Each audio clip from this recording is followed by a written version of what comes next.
Hey everyone, welcome to the Players Experience Podcast, the series finale. Today's show is our last one, and we welcome in Tessa Virtue to talk about her skating career, her accolades, the work that she did with Scott Moyer on the ice, and what it meant to be a flag bearer for Team Canada in 2018 in Pyeongchang. We also talk about her work off the ice, in community with Special Olympics, being part of our Champions Network, and things like that as well. Before we bring Tessa on, I just want to give a special shout out to my production team for helping to put all of these episodes together, and to you, the fans, the viewers. We appreciate all the love and support that you've given us since 2025, and more so me for tuning in to either Spotify or Apple Podcasts, YouTube, wherever it was.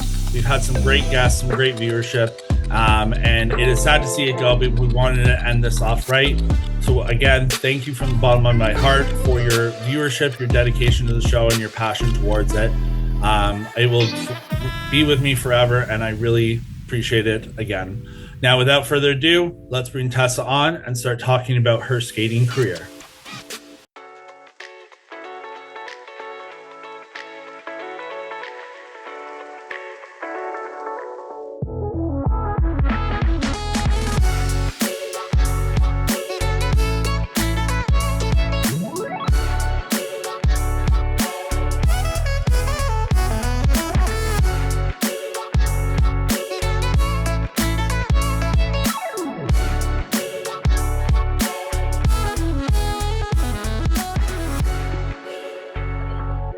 Hey Tessa, how's it going today?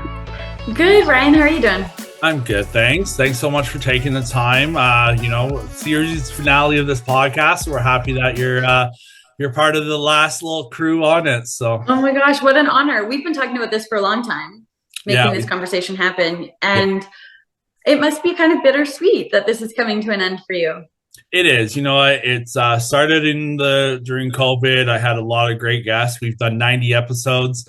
And so to have you kind of help wrap things up is a true honor on my end, and I appreciate you being a part of it. Of course, anything for you. So let's dive right into it. So there's a lot to cover with your career, both on the ice, off the ice, the work that you do with Special Olympics. So when you wanted to start skating, you and your then skating partner, Scott Moore, began skating together in 1997.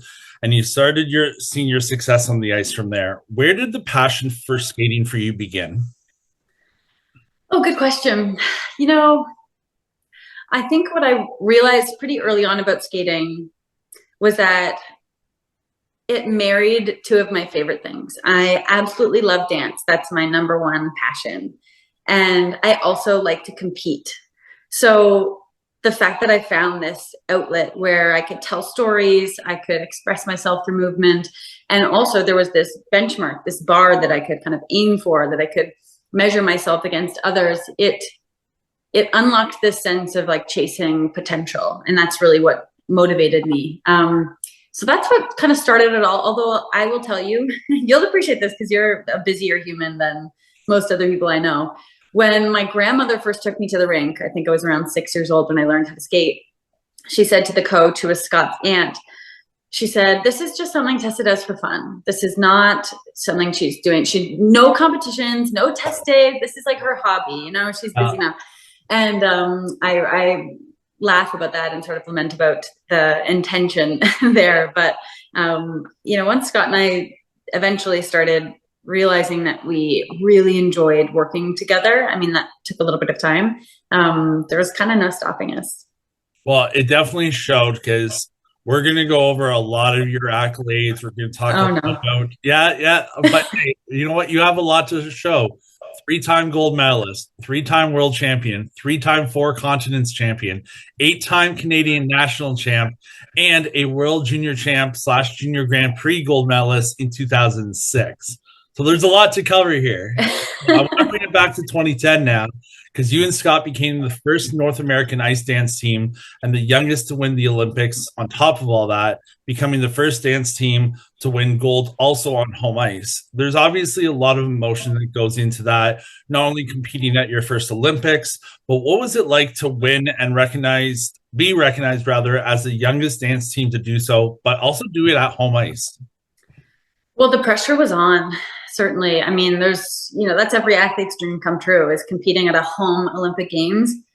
And it's interesting. I think two things are true, and I have to be careful about how I romanticize this as I look back. It's already been 15 years, which is crazy. The pressure was on because, you want to be great at a specific moment in time, and we wanted to make the country proud, and we put a lot of pressure on ourselves. And also, we were really flying under the radar. We didn't have one sponsor. CTV came to us a couple weeks before the games and said, we should probably do some fluff piece on you guys so that we can introduce Canadians to you. And all that to say, we really had this innocence to the way that we approached Olympic Games. We didn't have sort of a target on our backs as defending champions or anything. We were just kind of coming in as these young kids who honestly didn't really stand a chance. And that was a really lovely place to be. It's really fun to chase something like that.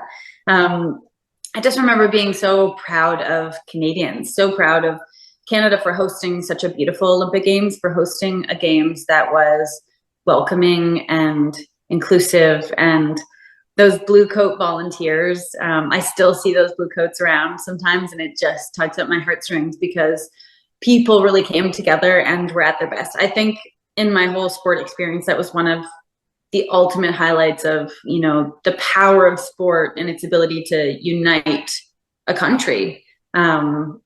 And that, I'll really hold on to. No, and that's incredible. And yeah, just being able to be introduced and having all that pressure definitely resonates a lot. You ended up going on to the next Olympics in Sochi, winning 2 silver medals. From there, you followed that up with an undefeated season during 2016-17 season after a 2-year break after Sochi. As part of that undefeated season, you won your 7th national title, along with your 3rd title at the 4 Continents Championships. How was the training and dedication for you, both physically and mentally, coming off silver from the Olympics, taking that 2-year break, and then working harder than ever to see that comeback and all the accolades that came with that? Yeah, it was pivotal in so many ways.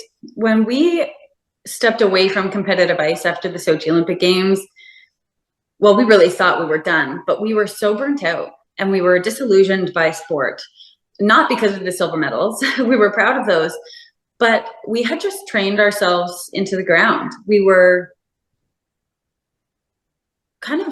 we were exhausted, but there also just wasn't the joy for the sport. We had kind of lost our love of it along the way, and I think kind of lost ourselves in trying to be the team we thought other people wanted us to be. And when we decided to come back, and we had that 2-year comeback before the 2018 Olympics, that season you're talking about, 2016-17, that was with the mandate of doing everything differently. So we set this path. We got a new coaching team. We made a few really critical mental kind of mindset shifts. And we simply promised ourselves to do things differently. We wanted to sort of flip the skating world on its head and shake it up. And that gave us this renewed sense of agency, this renewed kind of sense of empowerment, and a new connection to the sport and to each other. So that was fun because when we announced our comeback, everyone thought it was a terrible idea. Everyone thought it was so risky. We had so much to lose. The kind of sport had passed us by. We were old, you name it. We heard it. We heard no, no, no, no, no. And I think with each win, it wasn't about the medal count, but it was actually just about proving to ourselves that this crazy idea, this crazy dream of ours, maybe there was something to it. And yeah, and you know what? It's definitely hard taking that break. And like you said, you have all the critics that are going to say whatever they want to say, saying this is a bad idea, maybe the odd one saying this is a good idea. But at the end of the day, it's all about what you want to do as a athlete, as a career. You never want to go out one way thinking, okay, this is over, right? Like even with me, the Special Olympics, like at one point, like I've gotten older since I started. Like it's actually crazy. 2026 will mark 20 years that I've been a Special Olympics athlete and played baseball and basketball. And so like obviously kind of thinking like, oh, maybe I'll wrap up basketball, but you want to go out on a good note and good terms the way that you want to, right? So I think that was imperative. Also maybe on your decision to kind of come back for the 2018 Olympics.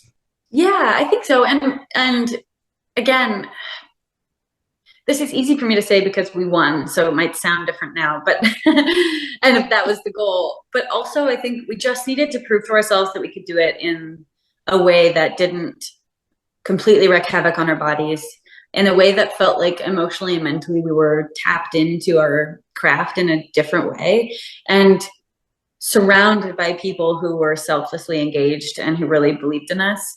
That was really powerful. So I kind of remember getting to Pyeongchang, those final Olympic Games, and we gave each other a high five and we said, mission accomplished. Before we even took the ice to compete there, mission accomplished, because we committed to the process. And, I think the lesson there was that that was what was most fulfilling. It wasn't actually that moment on the podium. And I'm sure you find that with Special O. 20 years, that's huge. In 2026, you said, coming up? Yeah, 2026. Yeah. Gosh. So yeah, I would think that's, that decision for you to step back is so much more than the sport itself and your physical connection to it. It's the community. It's everything else that Special represents in your life, I would think. Oh, 100%. And let me be clear, for those watching thinking I'm done, I'm definitely not done yet. There's no. You have lots more in the tank. Yeah. But before we chat about Pyeongchang, I have to ask you a very pivotal question. You and Scott, you spend a lot of time on the road. You're in cars together. You're at hotels together. Who is the better DJ between the two of you, you or Scott? Scott. Okay. How come? What's his taste of music like? Well, so I would say he was just a little bit more decisive than I was. It would definitely leaned a little more country. I don't know where you stand on that. Definitely country, but we had so much fun. And thankfully, because as you say, we spent so much time together and we spent so much time in cars together. He was the better DJ. I think he's the one who taught me the power and the importance of being a good co-pilot, though. You need someone in the seat next to you opening your snacks. You need the drink in the right place. You need the temperature control. You need someone who's got your back in the front seat and who's aware. And he taught me how to do that. Oh, that's incredible. Yeah. Co-pilot, that's a whole, that's a job in itself. Totally. Yeah. Now, in 2018 in Pyeongchang, you and Scott won 2 gold medals, but one thing that was cool, you kind of alluded to it already, besides the medals, besides the podiums and what you do on the ice, you were also named flag bearers for that game, or for the Olympic Games for Team Canada. Winning gold, again, another medal on the shelf. It's cool to kind of have as a memory, but what was that like for you to represent Canada as a flag bearer? Because that's a one in itself accomplishment in its own. Yeah.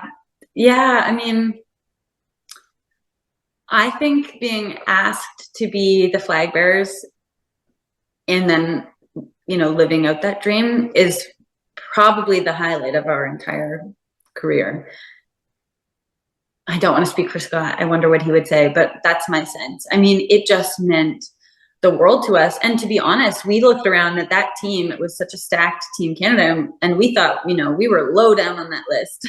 There were so many other athletes that could have done the job beautifully. It was, I think what really struck us then was that it was not just sort of leading this Canadian contingent of people we admired and people who represented the country just with such fierce determination. It was also really recognizing what it means to embody being a Canadian. What are the traits? What are the qualities? We went through this exercise of writing down all of the things that Canadians value. What are the things that Canadians stand for? Can we live up to that? Can we be that? Can we really, make people proud in that moment? And that was, more important to us than really anything we did on the ice. Well, I think there's definitely been enough reports about it, but you guys definitely, as a pair, did your job. You represented Canada on the top tier, and it was really cool to see you guys walking in, especially as well. So thanks, Ryan. Thank you. Now, I want to take your work off the ice for a moment. Talk about Special Olympics. You and your husband, Morgan Riley, do a lot of work with Special Olympics. You've been to a bunch of events. You've sat on our boards.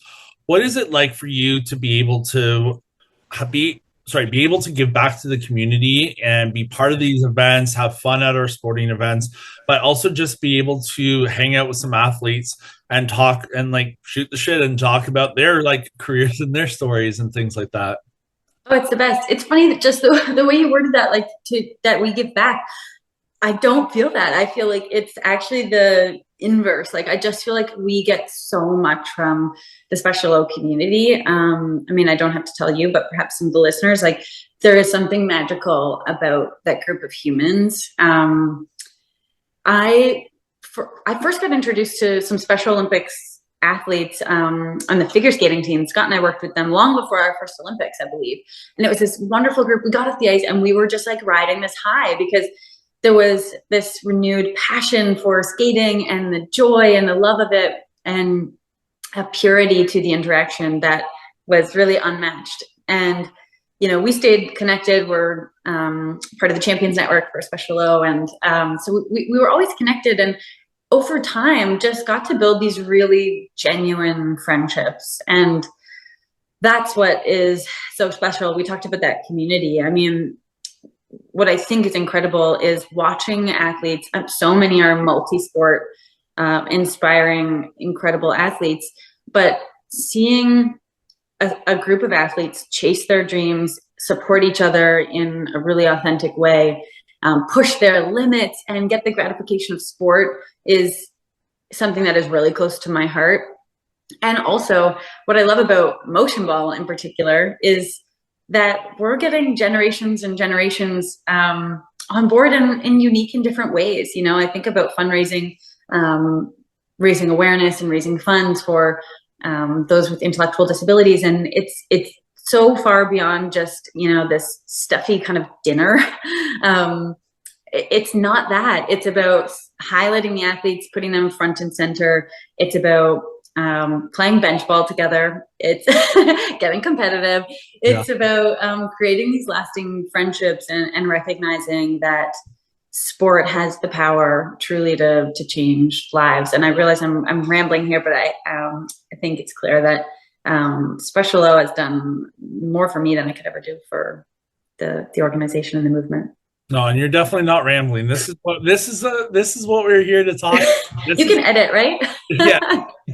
But no, it's true. And talking about that competition, I mean, my favorite moment, I think it was 2 years ago now, was the last marathon sport, I think, that Morgan was part of, where my team ended up playing you and Morgan in a little 3-on-3 basketball competition. And I think I might have like taken him to school. You dusted him. Yeah, but hey, to be fair, he dusts me in hockey day in, day out. Because if you've ever seen the movie Goon, I'm like Sean William Scott. I can get on skates. I can stand myself up on the ice. If my 6'6" body drops in the middle of the ice, I am crawling over to the bench to pull myself up because I can't. I don't have the length, like the ankle strength, to like be able to like balance myself. I'm off with it. It's like, yeah, it takes me 5 minutes to do a lap. So, but you know what? When you show up the way you do on the basketball court, who cares? Who cares about the ice? I remember that so vividly, and you guys were going hard. It was so fun to watch and so cool to see you in your element and doing a sport that you really, really love. Yeah, no, it was fun, and we'll have to recreate those moments this year. Well, sorry, I shouldn't say hopefully this year. Maybe in the fall or in the summer after the playoffs, because I mean, knock on wood, I mean, playoffs are around the corner here, and we're hoping that it'll be a long run. So now, talking about going back to the Olympics, since your time on the ice in 2018, I'm going to bring up some of your accolades again. You were named one of the most famous females in the world by ESPN. 2018, you and Scott were inducted into the Canada Walk of Fame. In 2020, you were named as members of the Order of Canada. In 2023, you were awarded the Order of Sport, marking your spot into Canada Sports Hall of Fame. And just recently this year, you and Scott were among the 2025 class, along with Patrick Chan, to be inducted into the Skate Canada Hall of Fame. First off, congratulations, because that's a huge accomplishment. Again, it's crazy. Like you said, it's been a while since you've been even on the ice, and the accolades are still being recognized for the work that you guys did. And that just shows in the community how much you were appreciated by the fans, by your competitors, by people in skate organizations. What is it like for you 7 years later to still be, like I said, in discussions for recognition on so many levels, and seeing all the hard work and dedication that you did from 1997 to 2018 all pay off for you? Oh gosh, Ryan, you're too kind. I do my research. Come on. You do. That's clear. Yes. I think so. I had the opportunity to study. I studied positive psychology, and I bring that up because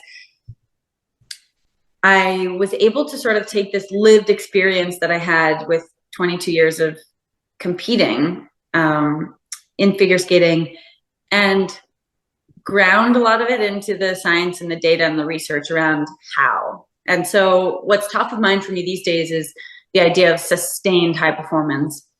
And what is so interesting is, I think, just having some perspective and time away from competition to reflect. Scott and I say this all the time, that now I think we're at a unique time in our lives where we're able to kind of think about our career and our accomplishments much differently. I will say it is special. These recognitions, all mean something to us. And it is so special because it's a reason to bring us together again. So we love any chance to connect and to share and to kind of take a walk down memory lane. But maybe more importantly, I think it's nice to be recognized because there are incredible, talented athletes now coming up and blazing new trails and setting new world records and smashing our records and kind of taking those spots, and that's the beauty and the power of sport. I think that's it's really special, and if we played some small part in the Canadian landscape of sport, then how lucky are we? No, and honestly, if there was a Mount Rushmore of figure skating, I think you and Scott would be up there for sure. Because, like you said, you set the landmark for future skaters to have a goal to try and be like, okay, this is where Tess and Scott were. I want to be here, right? And have that passion and that dedication to the sport now too, which I think is so important. Just not even in figure skating, but just in any sport as well. Thank you so much. Now, my last question for you, because this has all been great. You talked about the passion and positivity a lot. What would your words of wisdom be for the next generation of skaters that want to get out there, that might be watching or listening to this, that maybe not know how to start, might need a lot more skating work like I do to get on the ice? What would your words of wisdom be for those that are watching? Oh, I love this one. Let me think. I would say, find your purpose, find your voice, and find your people. If you can rally around something that means something to you and set some tangible goals around a purpose, that's a really, that's a great sort of indicator for success and enjoyment more than anything. Finding the right humans to support you along the way, and then really staying true to your own values and always feeling like you have the space to stand up for yourself and be yourself, knowing that uniqueness is often what is a differentiator in a really positive way. I think that's what I wish that I knew earlier, and something that I'd love to share with others. No, and that's incredible. And what a way to end our chat today. Tessa, thank you so much for taking the time to chat. Again, congratulations to you and Scott on all the accomplishments and the continued accomplishments. And it'll be a short time soon before we'll see you back on the playing field at Motion Ball. So looking forward to seeing you again in person. And thank you for the time. I'm gonna brush up on my dribbling. Yeah, perfect. My layups. We'll do a one-on-one competition. I got you. Yes, thank you. I'm on your team. Perfect. Hey, talk to Paul. We'll get that set up. No problem. But yeah, no, it's been a pleasure. And thank you so much, and wishing you all the best. Thanks, Ryan. What a great chat. You're an amazing interviewer. Thank you. Appreciate that. Take care.